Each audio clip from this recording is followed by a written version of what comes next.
હવે તો હું જેટલી બતાવી દઉં ને તો ના ગાયો ની તો ઓછી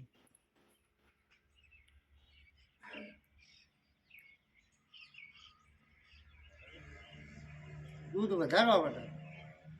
હા અમારું ઘરનું ઘઉં બાજરી અને અરે પણ તારે જો દૂધ વધારવું હોય તો પછી ખોળ લઈ જવાનો સમજો કે ખોળ ખોળ આવે ને આપણે ખોળ મકા ખોળ નહીં ખોળ લ્યા એટલે ખોળ આવે ખોળ ભેસણ ખવડાવવાનો જાડો નહીં આવતો પેલો ખોળ એ હા એ પાપડી એ પાપડી ખરી પણ પેલી જાડી પાપડી આવે આપણે જો પેલા ખબર કોડાઈ જાય કોડા પર આપણે પેલી ઇટાળો આખો તબેલો લીધો હા નીકળી ફેક્ટરીમાં નથી પેલી પાપ ખોળ એ ખોળ લાવવાનું જીરાડું હા સમજો વાત અને તેલ થોડું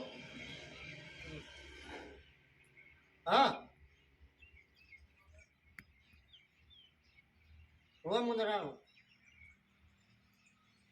હા તો હું ખાઈ તૈયાર રહ્યું